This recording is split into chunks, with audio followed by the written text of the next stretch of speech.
जिलेबी खायची दादू जिलेबी बनवायला आपली तर मैदा नाही आहे ना मैदा. नमस्कार मंडळी, मी अनिता स्वागत करते तुमच्या एका छोट्या व्हिडिओमध्ये. माझ्या दादूने पहिल्यांदाच असं काही मागवलं की ज्याचं सामान माझ्याकडे घरी नव्हतं. इथं सध्या तर त्याने जिलेबी मागितली आणि त्यानंतर तो म्हणतो मंचुरन करून दे. आता हे केक बनवल्यावर बरं का, आणि हे दोन्ही साहित्य माझ्याकडे नव्हतं. आता हे दोन्ही आपल्याकडे रोजच्या खाण्यामध्ये नसतात आणि त्यामुळं कशाला आणून ठेवायचे, आणि तेही खराबच होतात. त्यामुळं मी काही आणून ठेवत नसते, ते ज्यावेळेस खायचं त्यावेळेस आणते.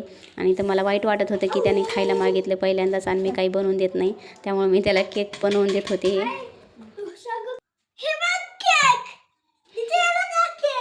दिसला मोला का मोला बघू.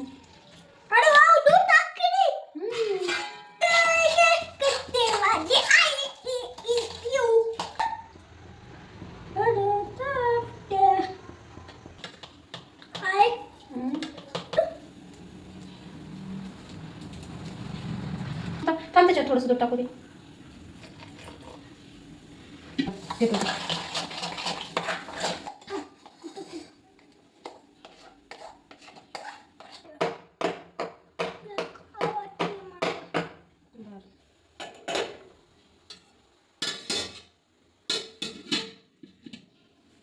काय खायचं सांग. नाही ते काकूने मरचं खाले, मला मरचं खायचं. कोणत्या काकूने मंचुरियन खाल्ले? मग दुसऱ्याने जे खाल्लं तेच खात असत का बाळा? जे घरात आहे ते खायचं आपण.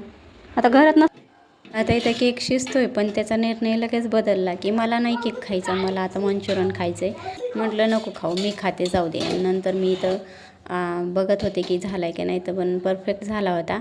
आणि मी कट केला आणि लगेच तो आला, म्हणते मला सुद्धा खायचा आहे. म्हटलं खा. झाला तुमचा केक तयार. हॅपी बर्थडे पिल्लूचा बर्थडे. हॅपी बर्थडे बाबा. चाकून नाही खाणे. हे केक पुढे तर सगळे काही पदार्थ विसरून गेला, जे काही मागवलं होतं ते. व्हिडिओ इथंच संपवते. व्हिडिओला लाईक, चॅनलला सबस्क्राईब करा. धन्यवाद.